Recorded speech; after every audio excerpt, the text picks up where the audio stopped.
série de conhecimentos, de disciplinas, que até é objeto aí do que a gente vai conversar um pouquinho hoje, que eles são associados, né? Eles fazem um sentido, né? Então, por exemplo, você vai fazer um assessment, né, sem dominar, né, um mapeamento de processos ou um inventário de dados, né, ou como é que se desenha um ciclo de vida de dados dentro dos processos de uma organização, né, você já começa errado, você começa partindo né, de princípios errados, né?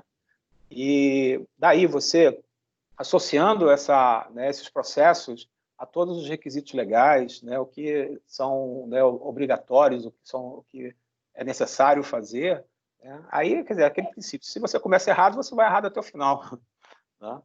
E isso que a gente tem observado muito, né, além, obviamente, dos tradicionais checklists. Né? O camarada chega lá com checklist de 110, 120 perguntas, abordando a lei, ele chama aquilo de assessment. Né? E, assim, é um bom assunto para as próximas lives. Esse é o grande problema, né, que o Marcelo falou, que é um grande problema que acontece muito com grandes empresas de consultoria, justamente porque elas não são especializadas. Né? Enfim, elas são grandes, elas têm nome. Então, pelo nome delas, elas conseguem vender qualquer coisa em qualquer lugar, desde que o cliente consiga pagar, que normalmente também não é pouco. Né? E aconteceu comigo exatamente a mesma coisa na minha área de especialidade, que é a arquitetura. Né? Eu peguei o trabalho de uma grande consultoria multinacional, feito dentro de um grande banco, então não vamos dizer nomes, né? Mas, assim, é exatamente como o Marcelo falou, coisas não é que estavam assim, podia ser melhor, não, coisas francamente erradas, né? Tipo, o consultor que foi lá e mandou fazer daquele jeito não sabia do que estava falando. E todo assunto que é muito específico, como a LGPD, ou como a arquitetura corporativa, etc., são assuntos que não adianta. Quer dizer, o cara tem que ter comido um tanto de feijão aí antes de sair, né? Explicando, ou dizendo, ou quantificando, né? Como é que aquilo tem que ser. E esse gap de conhecimento ele fica muito transparente. Né? Você começa a analisar esse produto, né? Você vê que o cara realmente aqui não conhece, ou então foi uma postura, né, informacional. Né? Você não sente ali confiança nesse trabalho. Né? E aí a gente acaba tendo que, né, entrar e dizer isso para o cliente. Né? Cara, mas você gastou dinheiro né, sem um resultado. Né? Vamos ter que fazer de novo, vamos ter que rever tudo que foi feito. Né? Realmente. Mas, enfim, vamos começar o nosso papo aqui, pessoal. Primeiro, agradecer aí a oportunidade, né, mais uma vez, de estar com vocês. Né? Assim, sem né, dúvida nenhuma, né, os melhores profissionais que eu conheço, né, do mercado, no que fazem, né, que se uniram a nós aí nesse grande projeto, né, de colocar esse curso, né, de pé, para que a gente possa ajudar tanta gente aí que quer entrar nesse mercado, que vem buscando uma formação, né, que realmente traga aí né, subsídio, né, para que ela possa ser competitiva, né, possa entrar aí pela porta da frente, né, não ficar restrito somente à busca de um certificado ali, outro certificado, né, acolá, né, para poder se diferenciar aí no seu currículo, né? Mas efetivamente, né, ter uma formação básica, né, multidisciplinar, de todos os conhecimentos aí que a gente entende pela nossa própria experiência aí, né, de anos e anos fazendo adequação e implantação às melhores práticas regulatórias, né, o que vai ser demandado, né, desses profissionais, né, de privacidade e proteção de dados. E era sobre isso que eu queria, né, conversar um pouco sobre vocês. Né, eu não vou apresentá-los, né, que já tinham um currículo, né, aliás, não sei como é que vocês conseguiram resumir o currículo de vocês, né, em poucas linhas, porque eles são muito grandes, né, e muito sofisticados, né? Mas, né? E a proposta é exatamente a gente falar um pouco, né, desse mercado que se abre, que se expande, né, e como é que, né, pode, né, qual é o caminho, né, para se habilitar, né, se capacitar a disputar essas oportunidades aí que estão surgindo, que não são poucas, né, são milhares de oportunidades aí distribuídas em todas as empresas do país. E, com isso, né, ter aí essa grande, né, oportunidade aí de desenvolver uma carreira nova, ou mesmo dar um up, né, na sua carreira, para quem, né, gosta, se apaixonou, se apaixona, né, por esse tema, né, que realmente ele é encantador, né? Então, eu queria começar com uma provocação para vocês, né, para a gente conversar um pouquinho sobre isso, né? A gente tem essa perspectiva da entrada em vigor da LGPD, se tudo der certo, né? Agora, né, dia 16 de agosto, né?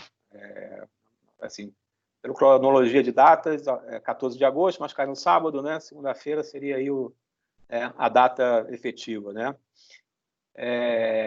E ainda com risco, né, de essa entrada em vigor ela ser revogada, né, se a medida provisória for efetivamente aí chancelada, né, pelo parlamento, né, levando essa vigência aí para 3 de maio, né, de 2021. Mas vamos trabalhando aí com a nossa data, né, original, né, que na minha opinião pessoal, eu acho que tem mais de 90% de chance aí de as coisas acontecerem. Como é que vocês estão visualizando essa temperatura do mercado aí para essas demandas de profissionais, né, como DPO, ou mesmo profissionais, né, que alimentam necessários esse ecossistema, né, tanto a fornecimento de produtos e serviços, quanto a consultores, né, quanto, né, a profissionais, né, específicos para atenderem, né, essa exigência legal nas empresas. Como é que vocês veem isso? O que você acha, Luísa? Bom, vamos lá, gente. Obrigada pelo convite aqui, primeiro, né, para ser professora num curso desse super bacana, do lado de Monte de Fera. Fico feliz de verdade de estar aqui, viu? Vamos ressaltar que é o primeiro curso do país, hein? De pós-graduação com essa carga horária, né? Exatamente. Assim, era algo que a gente realmente sentia falta, porque a gente via cursos por aí de 30 horas de duração e, caramba, quando você vê tudo que um DPO tem que fazer, é difícil você conseguir falar que alguém está pronto ali para, né, executar essas funções com 30 horas de conhecimento. Então, a gente sentia realmente falta de um produto desse e é incrível ser parte da primeira geração, né, de advogados trabalhando com LGPD. Eu acho que é uma super de uma responsabilidade a gente montar uma área. Então, quando a gente estuda direito civil, a gente vai lá longe pra caramba estudar aqueles primeiros caras, tal. E hoje a gente vai ver, né, daqui a alguns anos vão citar os nossos nomes, porque a gente tem essa responsabilidade de construir efetivamente uma área de proteção de dados. Então, acho isso muito legal e muito legal estar no primeiro curso de formação de DPOs. É um super de um orgulho, né? Então, ótimo estar aqui entre vocês. E vamos lá, Brito, para a sua pergunta, né? O que aconteceu? Antes de eu aceitar esse convite, eu já vinha muito trabalhando em cima do que seria essa demanda de DPOs. Eu fiz uma grande consulta na IAPP, né? IAPP é a Associação Internacional de Profissionais de Privacidade, né? Que é maior que o mundo tem, né? Pelo menos tem uns estudos muito confiáveis com relação a exatamente a temperatura dos profissionais de proteção de dados no mundo. E lá, logo antes da GDPR, né, mãe da nossa LGPD, entrar em vigor, tinha sido feito um estudo de que seriam necessários 75 mil vagas de DPOs ali na União Europeia. E o que aconteceu um ano depois, né? Verificou-se que, na verdade, a necessidade era de 500 mil profissionais. E aí vocês vão me dizer, mas a União Europeia é muito maior do que o Brasil em termos de número de empresas, e é verdade, tá? Ali, pelos cálculos, a gente tem por volta de 5 milhões de empresas ativas no Brasil, e eles têm coisa de 27, então 5 vezes mais do que a gente. Só que a GDPR exige DPO em alguns casos para a empresa, né? A nossa LGPD não traz isso, a nossa LGPD traz essa figura do DPO para toda e qualquer empresa, de qualquer tamanho, de qualquer setor, não importa o tamanho do volume de tratamento de dados pessoais. É lógico que talvez isso seja revisto mais para frente com relação à microempresa e tal, mas hoje a gente trabalha com essa informação. Todas as empresas precisam nomear essa figura do DPO, ou seja, a demanda vai ser gigantesca, né? Então, a gente já viu estudos também falando aqui que serão abertas vagas para 500 mil, e eu não duvido desse número gigantesco, não. Porque o que a gente recebe no escritório, e é incrível, porque lá em 2018, quando eu comecei no meu novo escritório a fazer projetos de proteção de dados, o mercado não estava tão maduro. E a gente recebia muito pedido de proposta de adequação de empresas e tal, e hoje a gente já vê que depois, além da adequação, a gente já vê muito pedido do tal do DPO as a Service, né? Então já tem muita gente se movimentando, querendo esse cara ali dentro, né? Eu falo um cara porque pode ser qualquer coisa, pode ser pessoa física, pode ser pessoa jurídica, mas eles querem aquela figura. Então, nossos clientes, olha, eu vou te dizer, nos nossos últimos 20 pedidos de proposta, 18 pediram alguma coisa nesse sentido. Então, eu vejo o mercado extremamente aquecido. Então, a gente tende a comparar, né, o nosso mercado nacional com o que aconteceu lá fora. O Brasil estar atrasado nisso pode ser horroroso, uma vergonha tal, mas tem esse super trunfo de ter alguma coisa lá fora para a gente se basear, né? Então, a gente tendo conhecimento do que aconteceu lá fora, a gente consegue muito ter uma pequena bola de cristal para mais ou menos saber o que vai acontecer aqui. Então, eu vejo assim, uma demanda gigantesca com relação a esse profissional, tá? E aí, vou deixar, mas estou falando muito já, mas vou deixar para o pessoal falar o quanto é importante esse curso, porque ele é multidisciplinar. E uma coisa que sempre me ensinaram, né? Eu faço cursos de vendas, além de todas as coisas de direito, eu me interesso muito, né?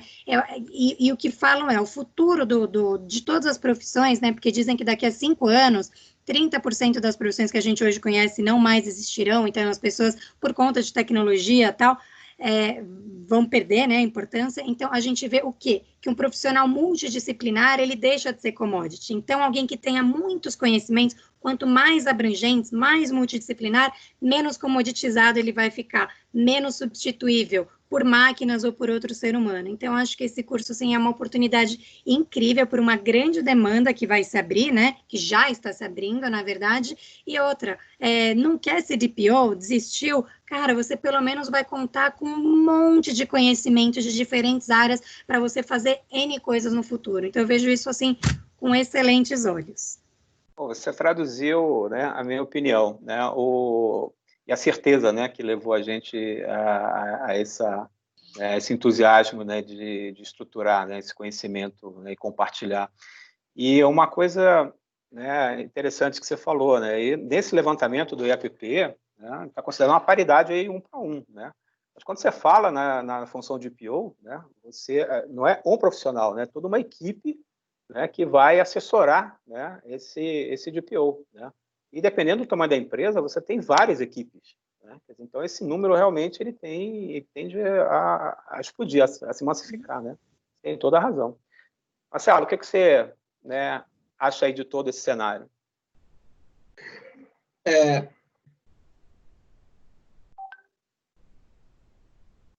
E travou. Tinha travado o microfone aqui. Bom, eu concordo com as palavras da Luísa, né? Então, assim, o que eu posso dizer um pouco diferente para complementar? Primeiro, entender que às vezes as pessoas ficam muito obcecadas com o título de DPO, né? Então, fica assim, agora o que eu quero ser é DPO, e persegue o título de DPO como se todas as empresas já tivessem os cargos de DPO disponíveis e estivessem apenas aguardando para fazer a contratação. Precisamos tomar um pouco de cuidado com isso. Então, assim, vamos ter um pouco do pé no chão. Eu quero ter aqui um pouco de pé no chão. Existe um mercado muito promissor, como a Luísa falou, sem dúvida nenhuma. Muita gente pode trabalhar exercendo funções de DPO. Mas é que o nome, ele ficou meio que... uma marca, né? Um brand. Abarcou tanta coisa aí, ficou uma coisa tão assim que ou você é DPO ou você não trabalha com proteção de dados. E não é exatamente isso, porque como a Luísa falou, o dia a dia da Luísa, eu nem sei se ela está fazendo um DPO as a Service, mas certamente, ainda que ela não esteja prestando um serviço de DPO as a Service, eu tenho certeza que as atividades dela se aproximam muito de um DPO. E da mesma forma, eu faço, vou falar um pouquinho de mim, não do Marcelo, mas do que eu faço como função dentro do escritório. Eu gerencio times com muitas pessoas, fazendo assessments, organizando documentos, levantando riscos, classificando informações, melhorando redações, identificando oportunidades, desenhando estratégias, interconectando departamentos. Tudo isso são habilidades que um DPO vai precisar ter, independente dele ter o certificado ou não, independente dele ter um carimbão dizendo na carteira de trabalho dele, vamos dizer assim, que ele é o DPO ou se ele é contratado para ser uma empresa DPO. Então, eu acho que assim, o nome DPO ele é importante, eu não estou pedindo para a gente deixar ele de lado, não é isso. Eu só estou querendo dizer que existem situações que talvez sejam até mais amplas do que o DPO que a gente está falando, e que um curso de formação assim só vai ajudar a pessoa a poder trabalhar junto a um departamento de auditoria, junto a um departamento de compliance, junto ao jurídico, junto ao marketing, porque a gente fala muito, mas o marketing vai ter uma carência muito grande de bons profissionais que entendam proteção de dados para poder desenvolver novos negócios. O marketing precisa se reinventar. E como é que se reinventa? Eu não sou um profissional de marketing, mas se eu tivesse que dar um pitaco para marketing, eu ia falar, vocês precisam começar a estudar proteção de dados. Porque senão, os caras vão começar, ou começar não, vão continuar fazendo uma série de propostas super criativas que certamente geram resultado, mas que violam a lei, porque não vão estar conectadas com Privacy by Design. Então, não precisa ser um advogado que esteja orientando o marketing. Por que não alguém de marketing também não ter um conhecimento e poder trazer isso de forma mais orgânica para dentro da empresa, tá? Então, eu vejo que, assim, outro dia me perguntaram, mas o DPO precisa ser advogado? Não, não precisa, talvez nem deva.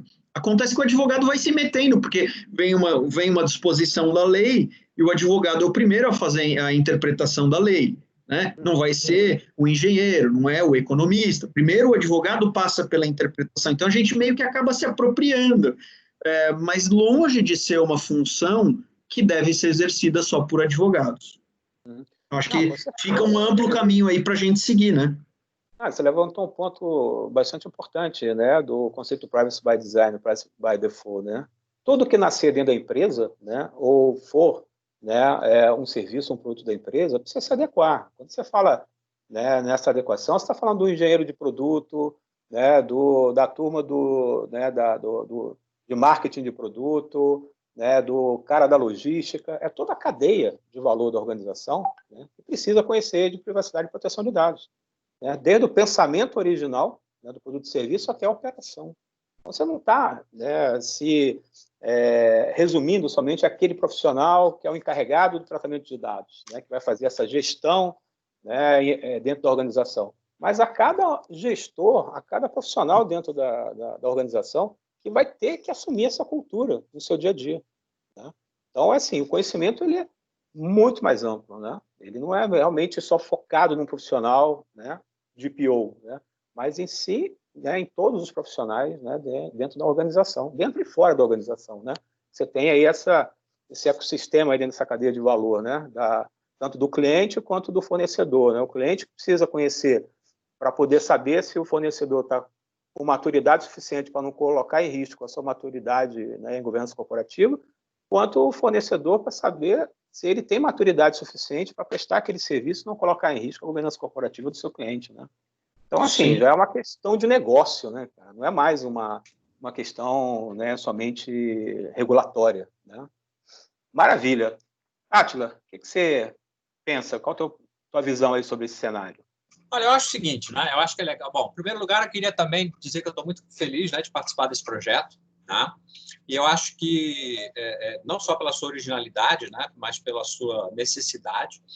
E a primeira coisa que eu queria falar é que o profissional de PO, né, ele tem alguns aspectos. O primeiro é o seguinte, né? Eu sou o nosso próprio grupo que está aqui participando hoje dessa live já mostra o quanto que a questão é multidisciplinar. Nós temos aqui 2 advogados, 2 caras de TI e processos, né, e negócios, né, que sou eu e o Brito.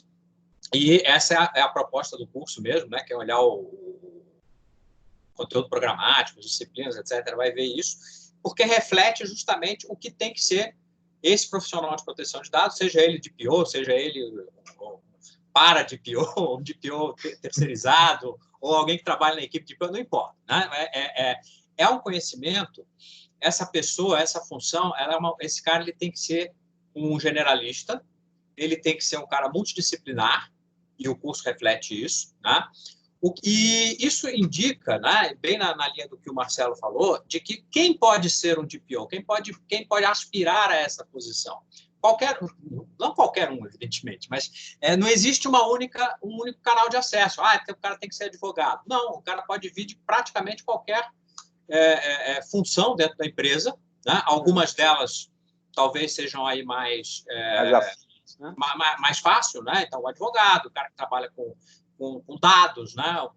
dentro da tecnologia, por exemplo, o pessoal que trabalha com processos. Tem uma meia dúzia de profissões, digamos assim, que são onde o passo para se tornar um DPO seria... o número de passos a serem dados para o cara se tornar um DPO seriam poucos, no sentido de que ele já caminhou boa parte do caminho com aquilo que ele faz hoje. E óbvio, mas realmente, quer dizer, é uma coisa bastante ampla e tem uma característica interessante que é o seguinte: quem trabalha com TI há mais de 30 anos, que nem eu, faz 30 anos que acompanha na imprensa especializada, né? Todo mês de outubro, novembro, dezembro, sempre tem as mesmas matérias, né? Profissões do futuro, profissões que vão estar na moda no ano que vem, não sei o quê, tal, né? Então, já começa aí, né? Profissões para 2021, etc. E o engraçado é que tem profissões do futuro que são do futuro há uns 15 anos, né?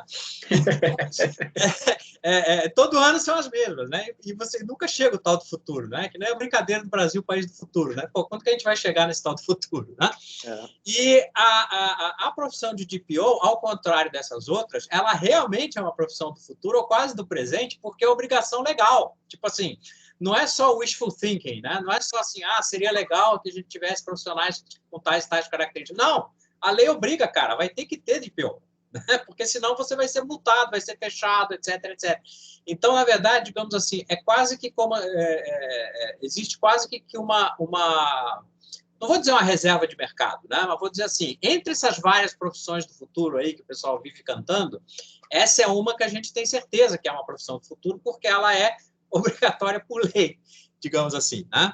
Então, esse é o primeiro ponto. Outro ponto que eu acho que a gente pode até, talvez, numa outra live discutir mais, eu acho que é um ponto interessante, é que é o seguinte: muitas dessas iniciativas que têm origem legal, as empresas implantam só porque a lei mandou, né? Então, tipo assim, agora tem esse negócio, agora tem nota fiscal eletrônica, agora tem o e-social, agora tem a LGPD e tal. Mas as empresas, muitas vezes, não conseguem ver o potencial estratégico disso aí, né? E a implantação, digamos assim, você transformar a sua empresa para estar de acordo, né, estar em conformidade com a LGPD, é uma enorme oportunidade que as empresas têm de fazer coisas que estão na moda, tipo transformação digital, né? E implantar coisas que têm um valor estratégico imenso mais para frente, né? Então, como a própria arquitetura corporativa, que é o meu assunto, né?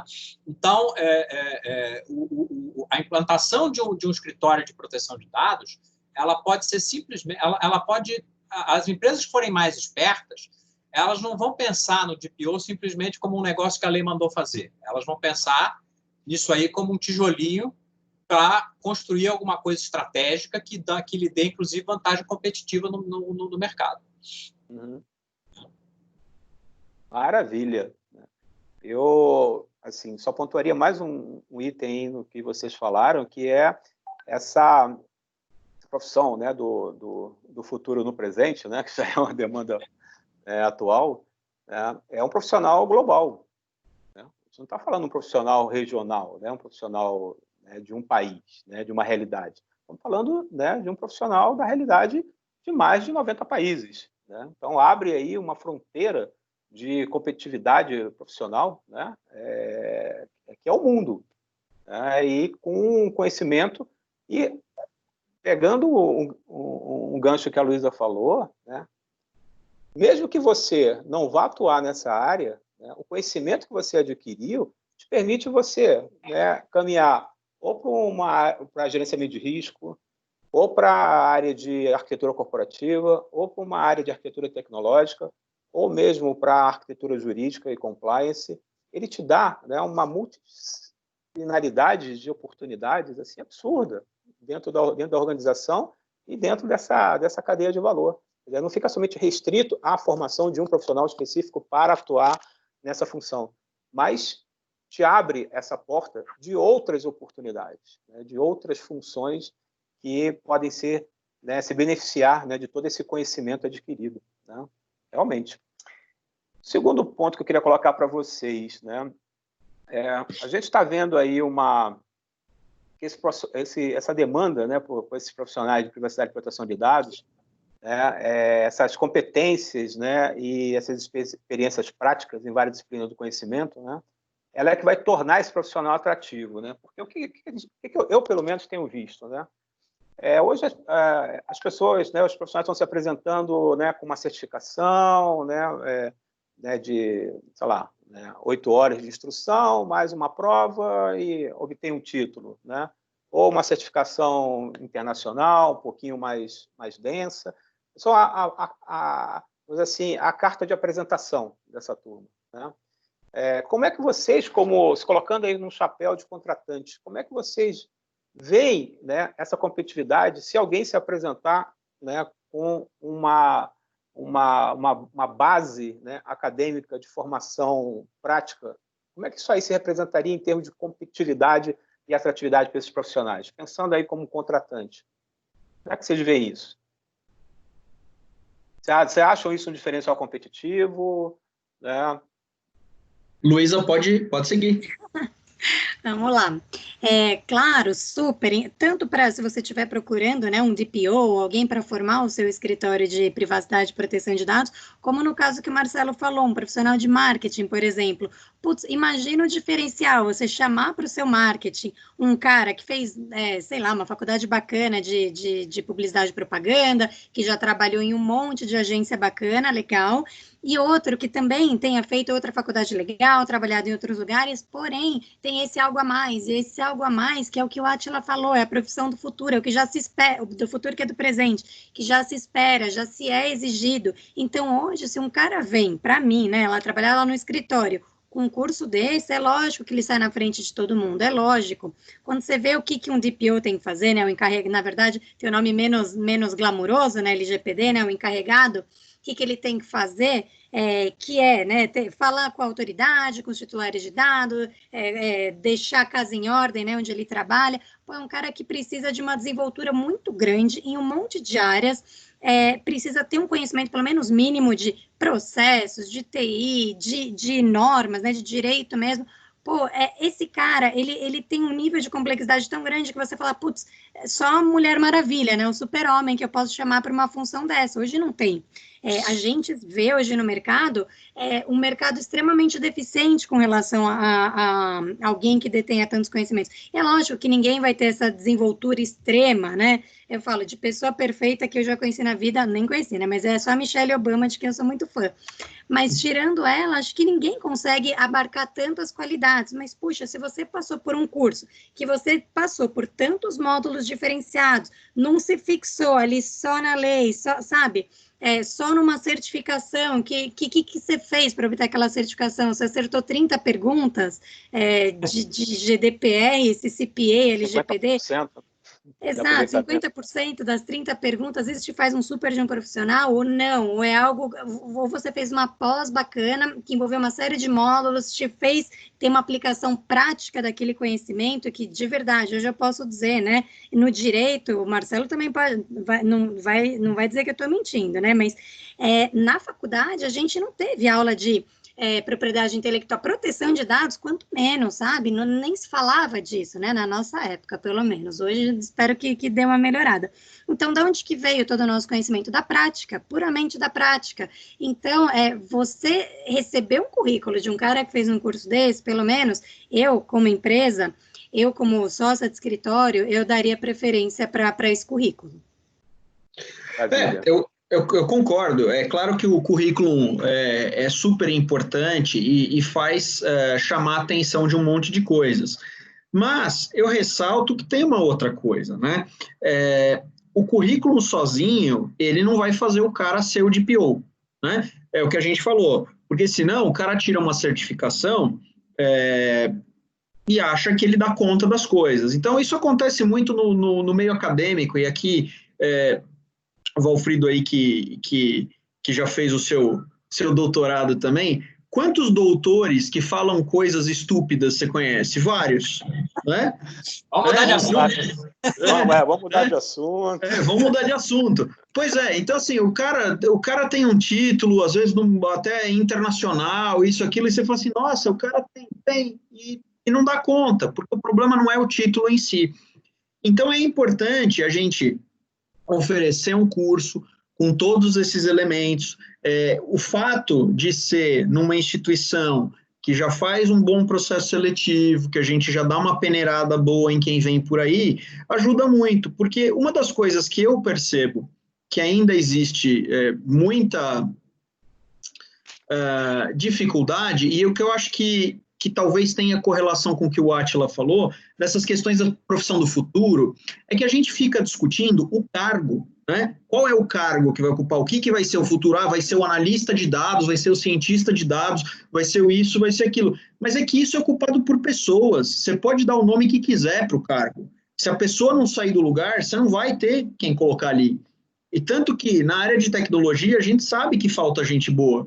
E não é gente que não tem a formação. Formação em tecnologia tem uma galera, mas que vai precisar para preencher aquele lugarzinho específico que tem ali, você não consegue preencher. Quantas vezes eu fiz processo seletivo e não consegui preencher vaga?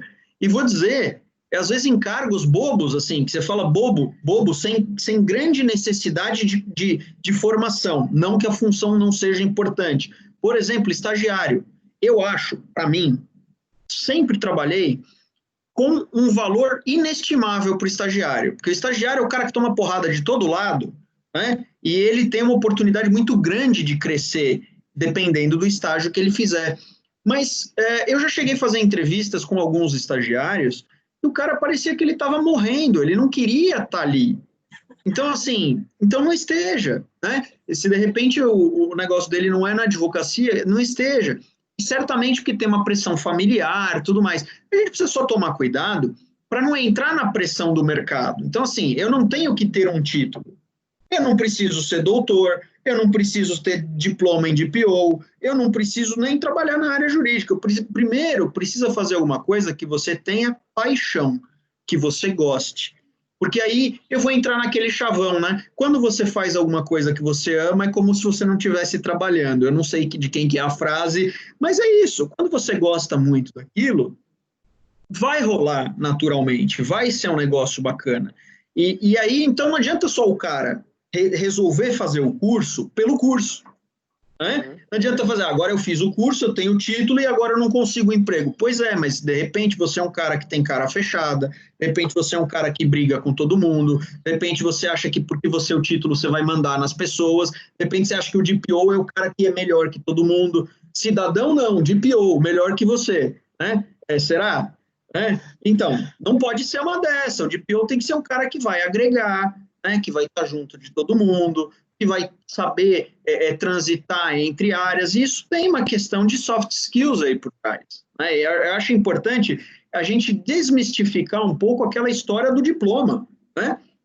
Eu conheço pessoas que são formidáveis e que não têm uma formação técnica com um diploma para falar que ele é formidável.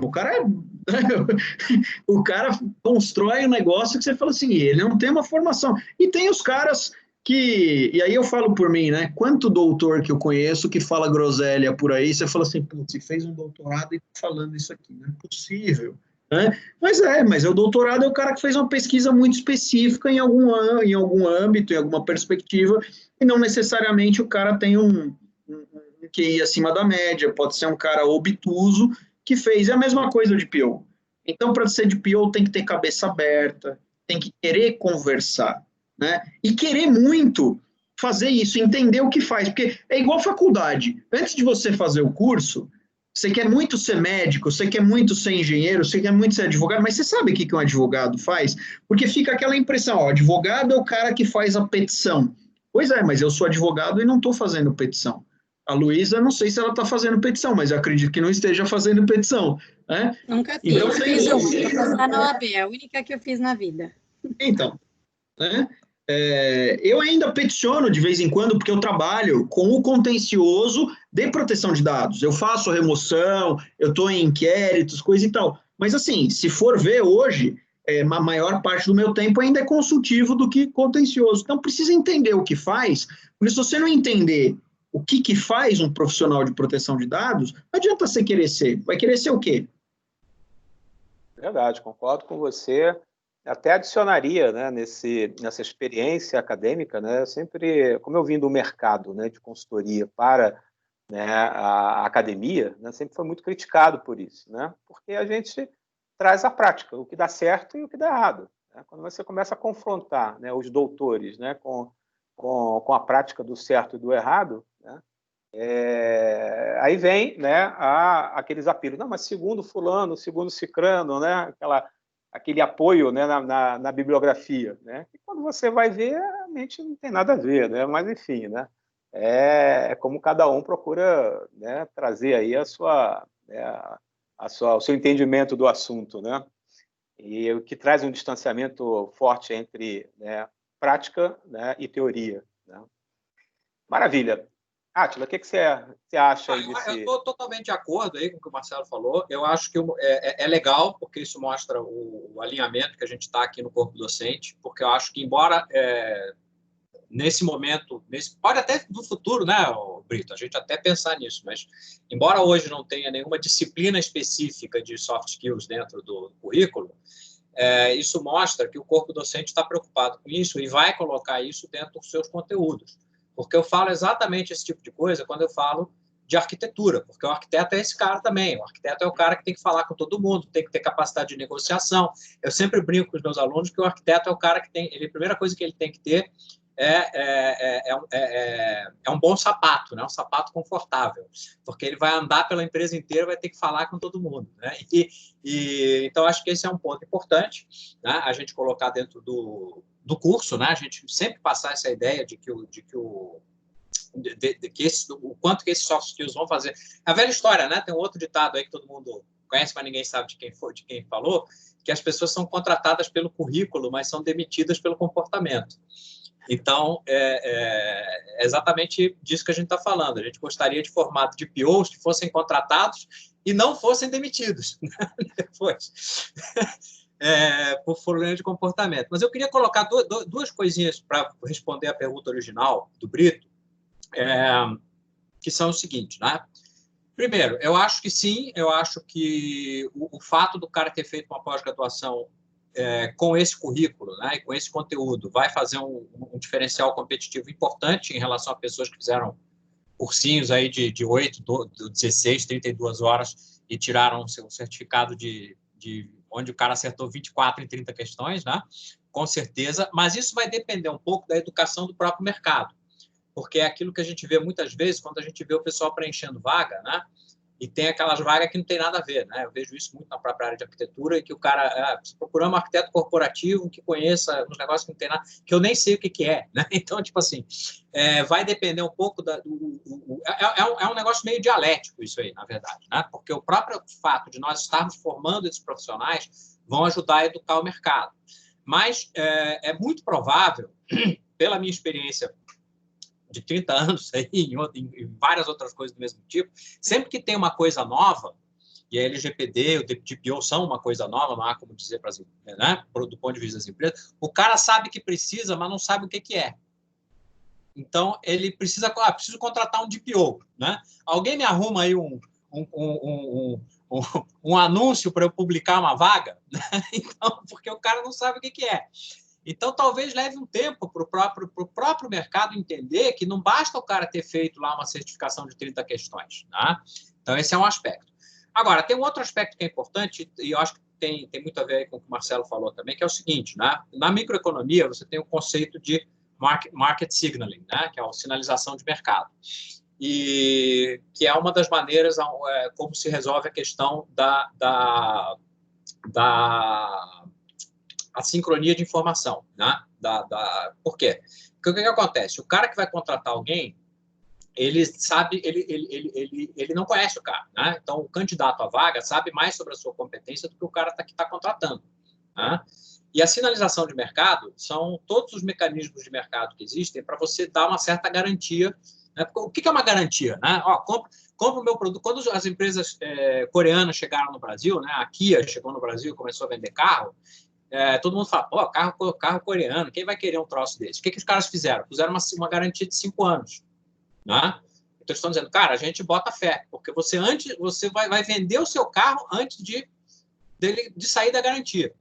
Então, o fato do cara fazer uma pós-graduação como essa aqui é uma sinalização de mercado. Ele não é só o conteúdo do curso. Ele está dizendo para o mercado, para o potencial empregador, cara, eu sou um cara que me dei ao trabalho, gastei tempo, gastei dinheiro para fazer uma pós-graduação em proteção de dados, não simplesmente um cursinho de 16 horas ou de 8 horas e uma prova de 30 questões.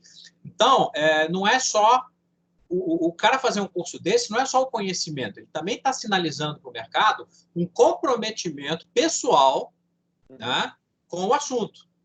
E isso, com certeza, faz com que o empregador olhe essa pessoa com outros olhos.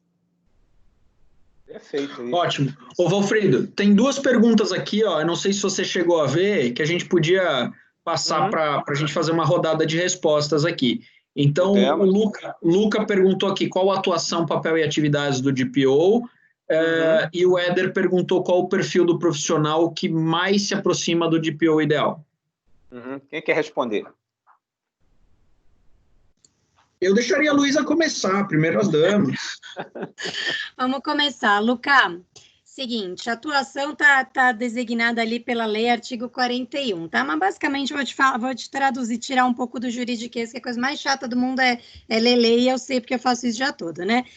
Seguinte, o que tem que fazer? Como eu falei, tem que ter aquela desenvoltura de Mulher Maravilha Super-Homem, né? Então tem que ir lá, fazer a Power Pose e lidar com o titular de dados, ou seja, lembra que agora eles estão empoderados, né? Então o titular de dado é o dono do dado pessoal, quem tem o nome, que tem o RG, o CPF, a preferência alimentar, enfim, qualquer dado pessoal, o titular pode ir lá, bater na sua empresa, perguntar que dados você tem sobre mim, que você está fazendo com eles, com quem você está compartilhando, elimina aí o que você está tratando a mais. Então, o DPO vai receber esse tipo de demanda, né? Então, vai ter essa comunicação com esses titulares. Que mais? Vai atuar também junto à Autoridade Nacional de Proteção de Dados, que é aquela autoridade, que é aquele órgão, né, que está criado no papel, mas ainda não é operante, não é atuante, que é o órgão que vai ser responsável efetivamente por implementar toda a LGPD no país, emitir diretrizes, impor sanções, fazer fiscalizações, N coisas.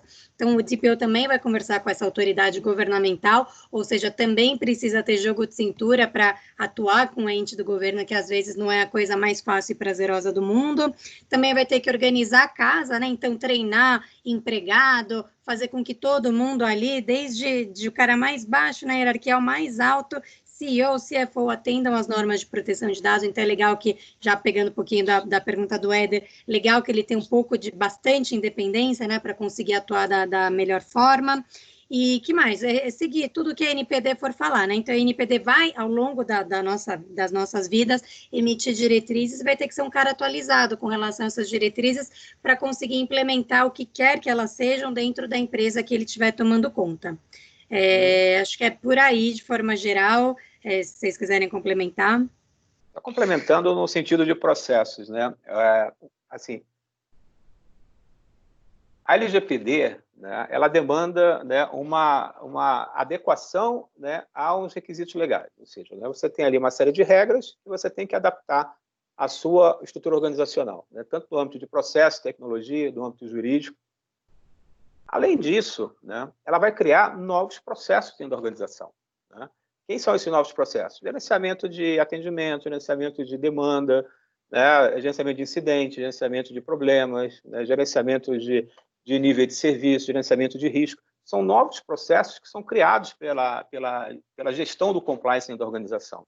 E essa passa a ser uma das funções do DPO, que é acompanhar, né, como gestor, né, todos esses novos processos, né, esses serviços que são demandados pela LGPD dentro da estrutura organizacional, além de interagir, obviamente, né, com todos os gestores no âmbito de estar ali, né, apoiando, suportando eles na identificação né, de gaps dentro dos seus processos relativos ao tema, apoiando, né, na construção de novos produtos e serviços, né, já com esse pensamento de privacidade e proteção, né, e interagindo com a comunidade como um todo, né, não só com os órgãos regulatórios, né, aí na papel da NPD, mas também com o Tribunal de Contas da União, com o Ministério Público, com a Secretaria de Comunicação, com meios de mídia, enfim, né, ele é o gestor de todo esse tema, privacidade e proteção de dados,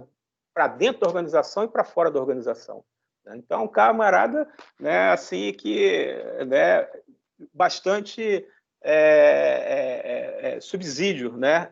Precisa ser uma pessoa muito preparada, né, e que goste de se relacionar com as pessoas, porque ele transita aí, né, em todo um universo, né, desde a alta administração, no nível de conselho, né, onde ele vai prestar esclarecimentos, né, sobre todo esse assunto, né, para os acionistas, até o nível de chão de fábrica, né, onde ele vai explicar o que é privacidade e proteção de dados para aquele camarada ali que está fazendo uma análise, ou está disparando um e-mail, ou está fazendo um prontuário de um funcionário, né, enfim, né, ele tem todo esse contexto. Alguém quer complementar mais um pouco aí? Para deixar o pessoal apavorado? Eu acho que uma coisa bacana de falar e que vai complementar o que todos nós já falamos aqui em algum momento, né? O DPO, com esse nome, fica, assim, é um requisito legal. Mas se a gente for pensar em grandes instituições, né, uma empresa multinacional, cujo foco seja, por exemplo, B2C, né, então que vá ter relacionamento com clientes, com consumidores, pessoas físicas, esses caras, muito provavelmente, não vão ter um DPO.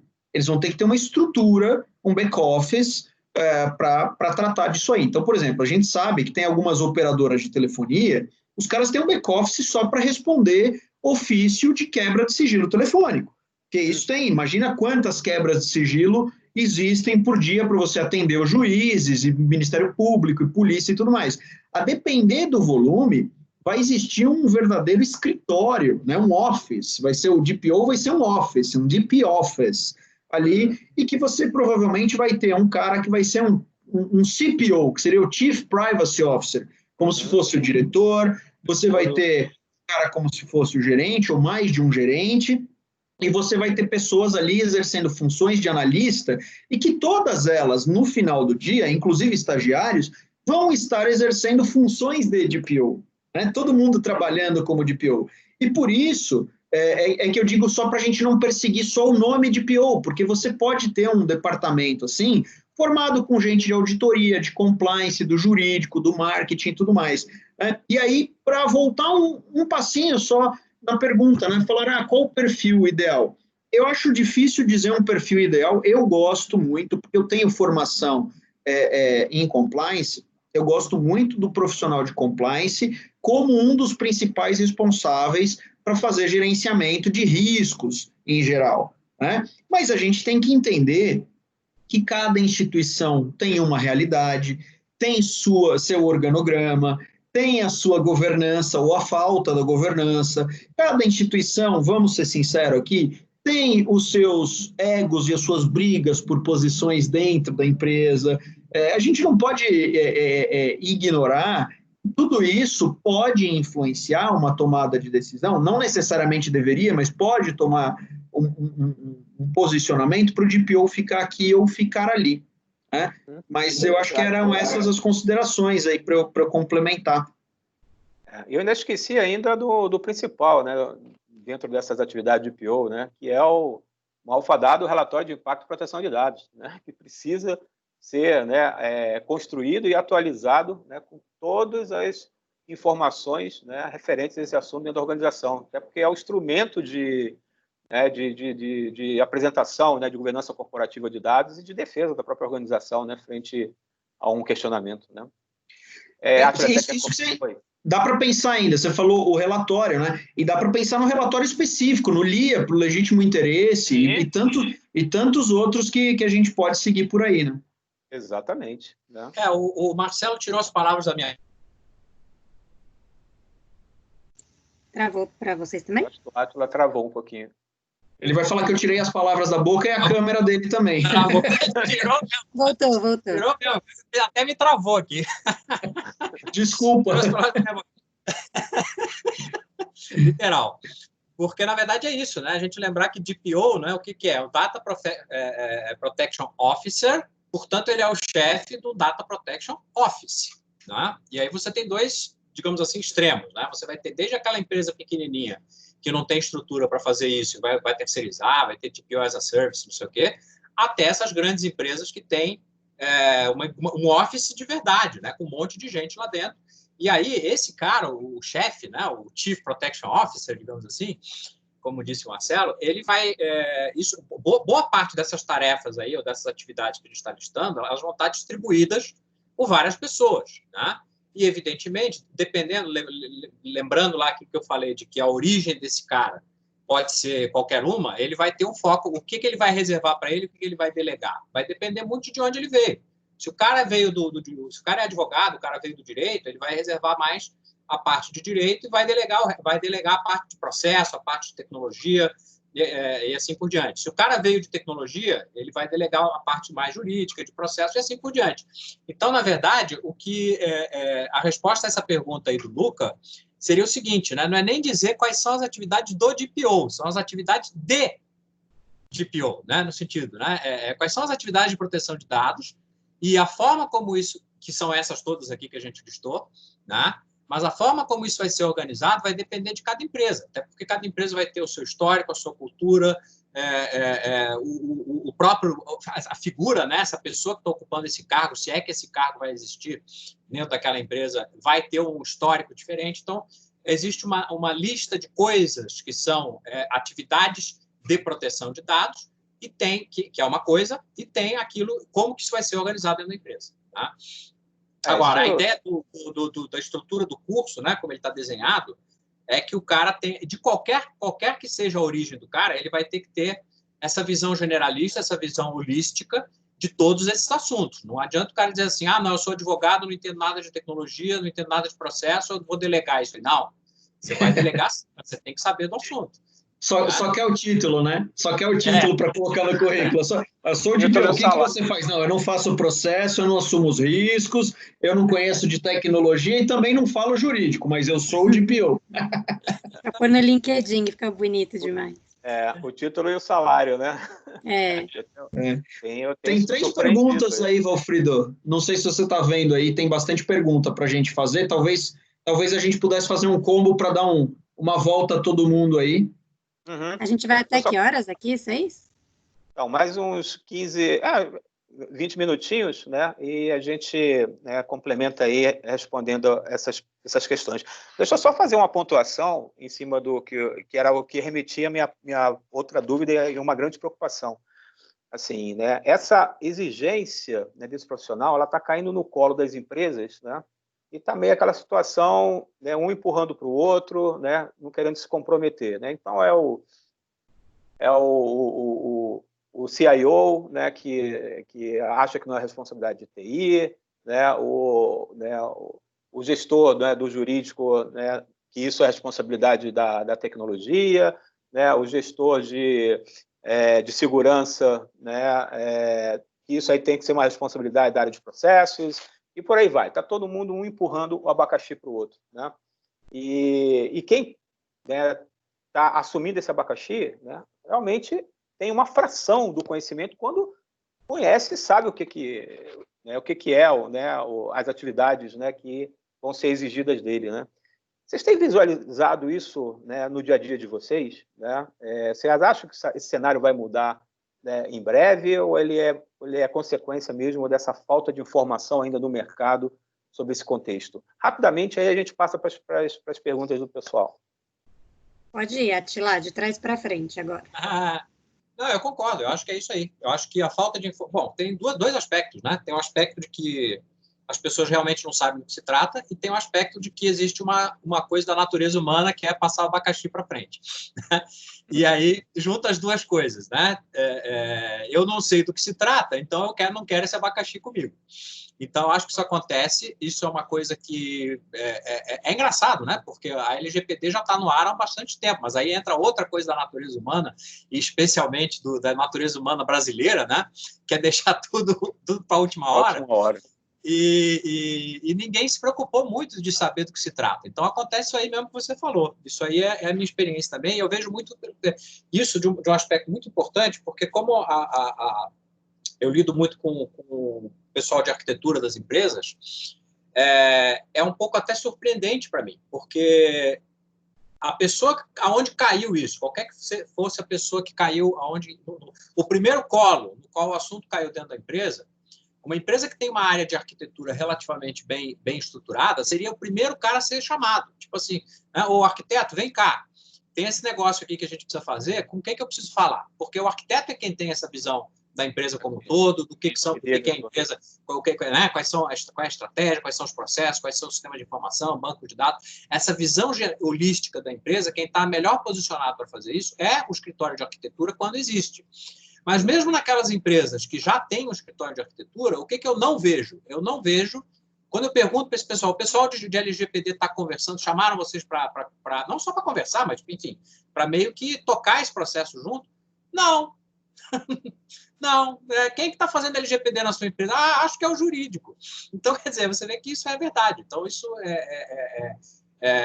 o pessoal vai ter que aprender isso rapidinho, né? Vai ter que aprender como é que essa batata tem que ser dividida aí entre as várias pessoas, né?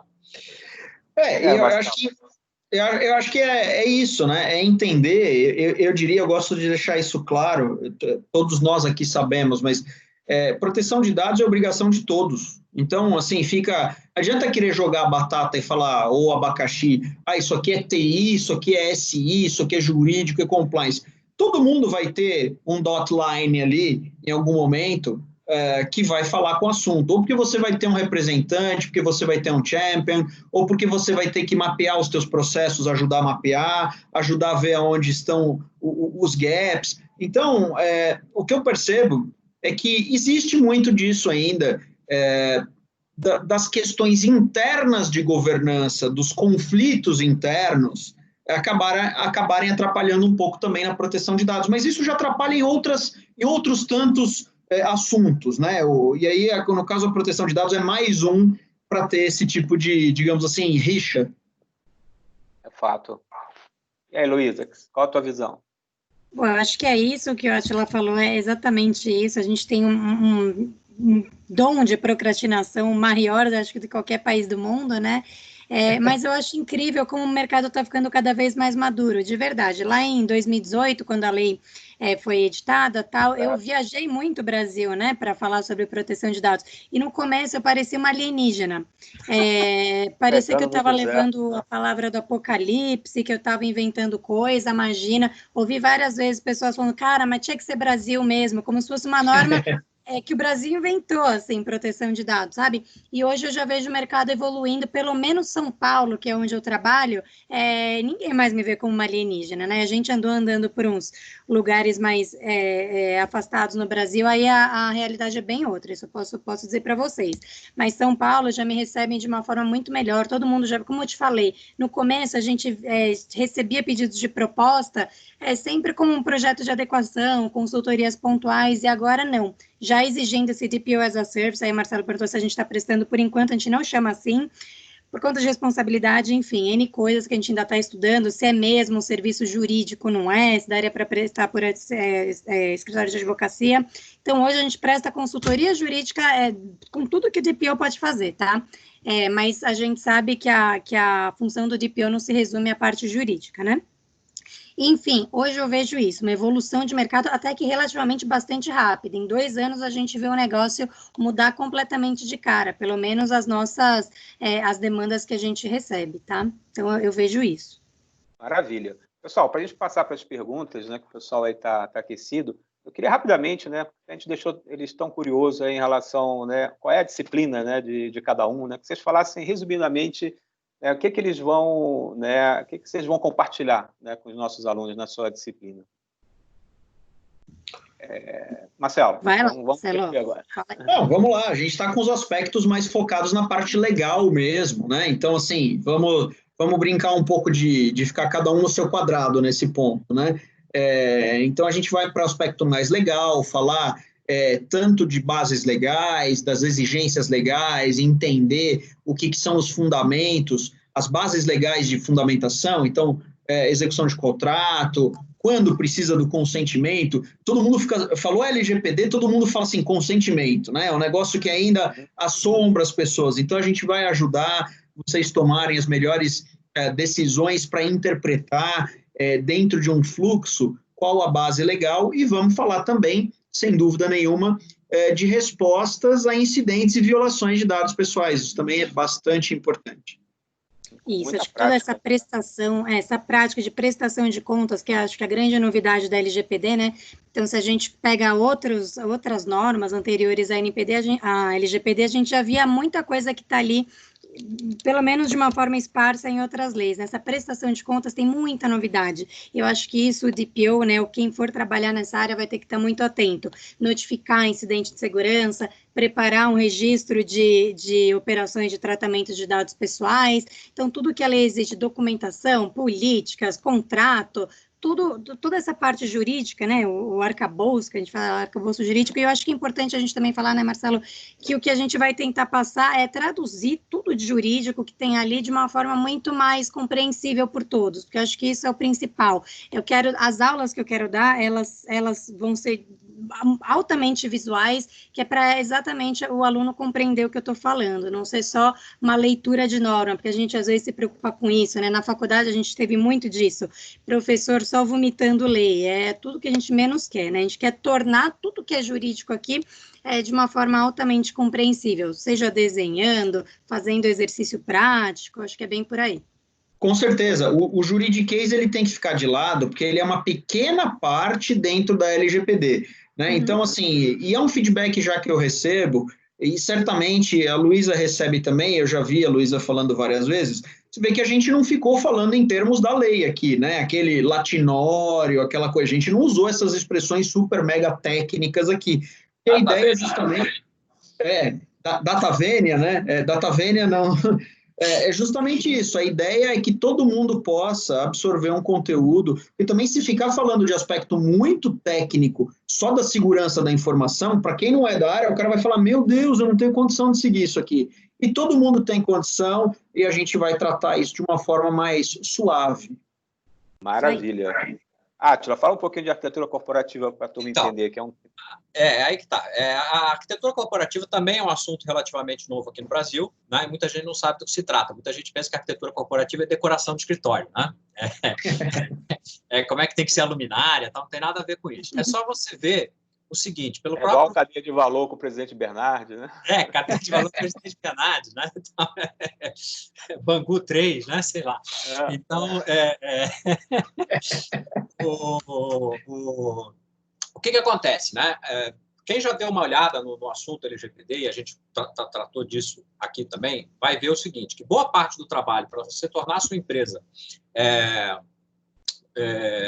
compliant, né, com o LGPD, envolve muitas mexidas em termos de estrutura organizacional, de processos, de sistemas de informação e de base de dados. Então, você tem todo um trabalho, inclusive braçal, aí, que precisa ser feito, que, inclusive, é maior, até em termos, vamos dizer, de homens-hora, né, do que o trabalho do advogado. O trabalho do advogado é explicar o que precisa ser feito, quais são as normas que precisam ser cumpridas, etc. Mas, para cumprir essas normas, tem um trabalhão para ser feito em nível de processo, de sistemas e de banco de dados e até de infraestrutura de TI. E o que é a arquitetura corporativa? A arquitetura corporativa ela é uma disciplina que procura dar essa visão holística, né? Quem é o arquiteto corporativo? É o cara que tem essa visão holística, que consegue mapear tudo que tem dentro da empresa e, principalmente, tudo nas suas várias categorias, né? Então, por exemplo, o arquiteto corporativo ele vai lá e ele mapeia qual que é a estratégia da empresa, qual que é a cadeia de valor da empresa e os seus processos, como que é a estrutura organizacional, o organograma, quais são os sistemas de informação que a empresa tem, quais são os bancos de dados, mas mais do que isso, não é só listar essas coisas todas, tá? A arquitetura corporativa, mais do que ter uma lista de todos esses componentes, é saber como que esses componentes estão interligados. É aquilo que a gente chama de rastreabilidade.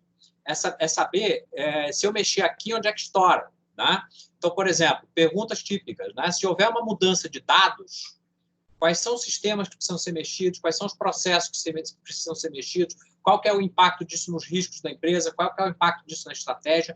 Então, a arquitetura corporativa é a disciplina que ensina a pessoa a fazer esse mapeamento, né, do que existe hoje e, mais importante do que isso até, é fazer o mapeamento do que a empresa precisa ter no futuro, levando em consideração tanto a estratégia da empresa, quanto, por exemplo, necessidades legais, como é o caso agora da LGPD.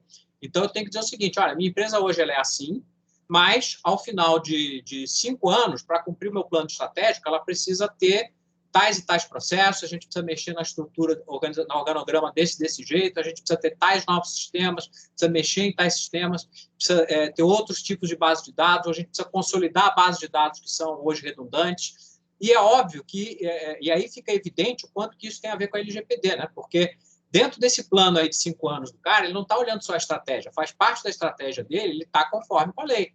Então, um dos pontinhos lá da estratégia dele é conformidade com a LGPD.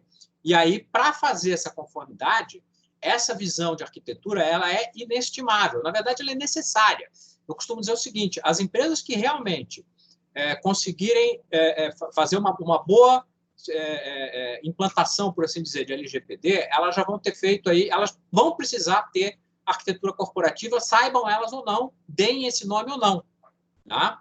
Mas o que é interessante é que quando você tiver se você implantou arquitetura corporativa só para cumprir a LGPD, você vai ter ali uma ferramenta que é uma ferramenta de estratégia, né? A arquitetura corporativa é uma ferramenta de estratégia e competitividade empresarial, né?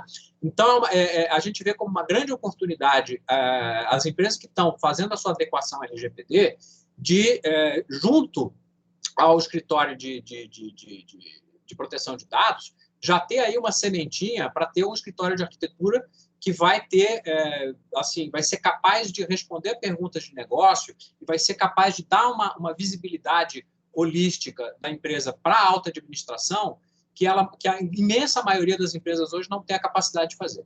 Então, na minha disciplina, a gente vai ensinar o que é esse raio dessa arquitetura corporativa e como é que faz para implantar uma prática de arquitetura corporativa dentro da empresa, o que está completamente ligado aí com as necessidades da LGPD. Então, são os filhos da LGPD, né, que a Luísa citou no início. Né? Você começa a desfiar, né, e trazer aí tanta melhor prática para dentro da empresa. Se a gente observar bem, a gente já falou de escritório de projetos, de gestão de portfólio de projetos, de arquitetura corporativa, né, de cadeia de valor de processos, né, de toda, né, o LIA, né, do assessment, né, de bases legais, né, gerenciamento, né, de serviços, estrutura de arquitetura tecnológica, de suporte, né, melhores práticas em segurança da informação, né, arquitetura e governança corporativa de dados e ainda fecha ainda com gerenciamento de crise e plano de continuidade de negócio. Quer dizer, tanta melhor prática, né, que a organização vai se beneficiar, né, tendo profissionais com todo esse skill, né, com toda essa bagagem de conhecimento, que realmente, né, vale e muito investimento. Né? Não tem só aquela função de LGPD, mas isso vai trazer um up profissional, né, de qualificação e qualidade, né, dos profissionais absurdo. Maravilha, pessoal. Né? A gente tem algumas questões. Eu estou sem a visibilidade dessas questões, Marcelo. Não sei se você está conseguindo. Vamos passar aqui rapidinho, só para não deixar o pessoal sem resposta, fazer um pinga-fogo aqui, né? Marília Gabriela, né? Uma cor azul.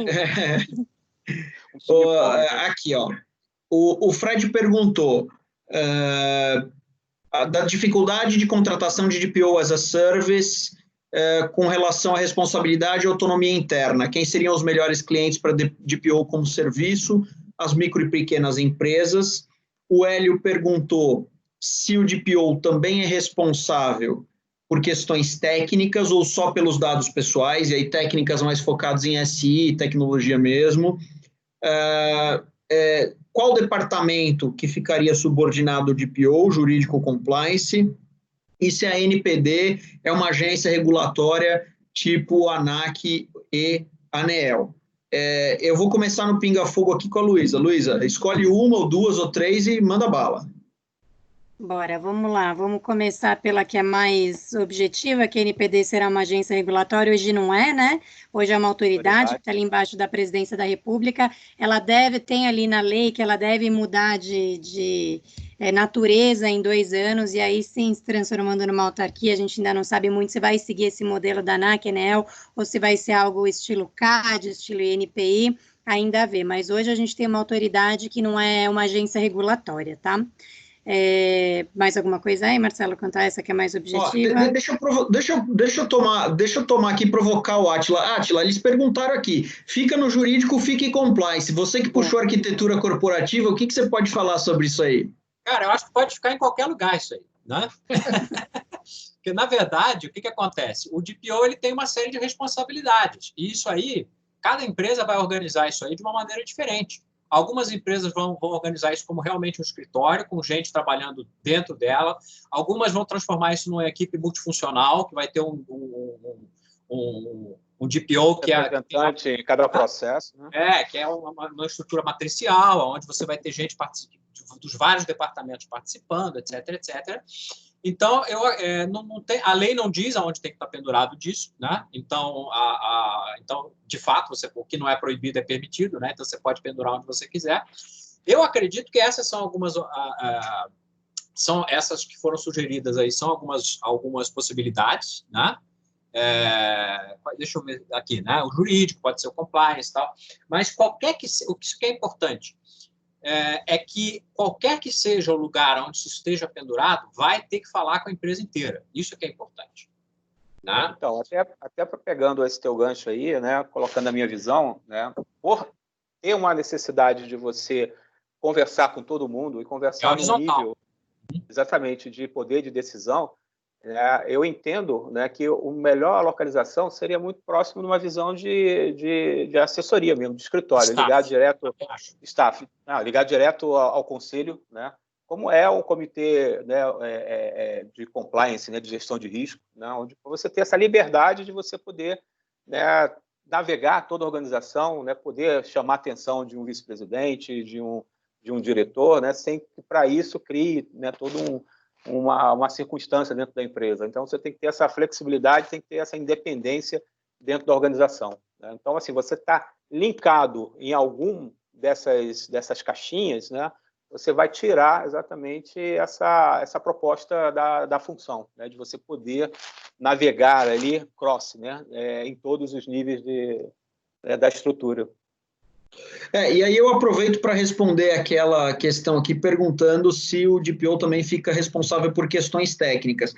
De novo, né? Assim, o DPO ele também é responsável por cuidar de uma parte da segurança da informação. Ele não é o CISO, né? Ele pode vir a ser? Pode. Tem empresas que estão acumulando CISO, DPO? Tem. Mas o DPO, ele tem uma visão mais global do risco, menos específica, portanto. Então, você normalmente vai ter alguém que está olhando e tomando conta daquele risco especificamente, como o jurídico, como auditoria e aí por diante. Então, não fica excluído. Na verdade, o DPO está num guarda-chuva maior, né? E aí ficou a última pergunta para falar sobre DPO as a Service, quem mais pode contratar e responsabilidade. E eu também já arrisco dizer aqui, a exemplo do que a Luísa falou, primeiro, né, a gente precisa ver se quem vai prestar o serviço tem capacidade para isso, e não é porque é advogado que tem capacidade. Então, não adianta você ter um escritório e dizer, eu sou advogado, eu posso ser DPO as a Service, para começar a história.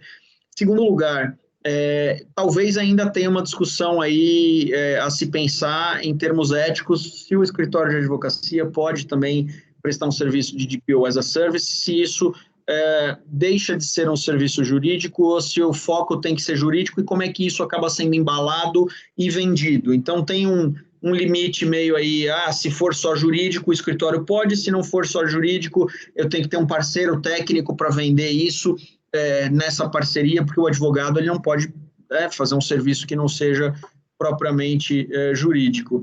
E os principais consumidores desse tipo de serviço, eu arrisco dizer que no futuro todo mundo vai ter algum dotline para algum DPO as a service, alguma consultoria, alguma ferramenta com inteligência artificial ou com uma inteligência natural, vamos dizer assim. Uhum. Eu concordo com você, né? Essa prestação de serviços, né? Ela é plural, né? Ela se encaixa tanto, por exemplo, dentro do escritório de contabilidade, que tem como uma proposta, né, serviços de contabilidade, né, não só como tributários, como também, né, de gestão, né, como dentro de uma consultoria que vem a oferecer isso como um serviço, né. E a questão legal aí, assim, né, eu vejo como uma composição de competências, né, nessa equipe que vai prestar esse serviço, né, onde você vai ter lá o profissional, né, do direito, você vai ter o profissional de tecnologia, o profissional de SI, o profissional de processos, o profissional de governança, né, e um gestor de serviços. Quer dizer, é toda uma equipe que vai prestar esse serviço. Né? Acho que é isso, então, né, pessoal? Maravilha. Pelo horário, eu vou pedir desculpa aqui, porque a gente já passou um pouquinho aqui do horário, imagino que vocês estejam precisando aí. Então, a gente, né, vamos encerrar, eu acho que foi bastante rico aí essa discussão, né, de aclarar, né, para as pessoas, né, todo esse contexto, todo esse cenário, essas oportunidades aí que estão se vislumbrando, né, e convidar todos para conhecerem mais o curso, né, eu acho que nós, como professores, estamos à disposição, né, para dúvidas, né, que as dúvidas são muitas, né, e essa é uma das nossas primeiras lives para conversar sobre isso, né? Nossa próxima aí a gente vai abordar mais o tema de tecnologia. E agradecer a vocês, o tempo de todos, né? No final de dia, né? No começo de semana, né? Mas eu acho que foi bastante produtivo aí para a gente trazer essa informação e abrir, né, essa oportunidade, né, de vir com a gente nesse projeto, assim, né, sensacional, né? Eu sou suspeito por falar, né? Mas realmente, né, de todos nós, né? Nós estamos construindo juntos, né? É um projeto nosso, da equipe, né? De ter reunido uma equipe de primeira, né? Dos melhores profissionais desse assunto, né? A gente está muito confortável e muito satisfeito, né? Em ter esse time. E a gente quer dividir isso com vocês, né? Então, a gente convida vocês a participarem, né, nossa primeira turma, nosso primeiro módulo aí a partir de agosto. Né? E maiores informações, vocês podem consultar lá o site da Mauá, né, que tem toda a ementa, tem todo o currículo dos professores, né? Vocês vão ter bastante informações. E a vocês, meus queridos amigos, né, muito obrigado aí pelo tempo, pelo conhecimento, né? E estamos juntos. Obrigada, obrigada, pessoal.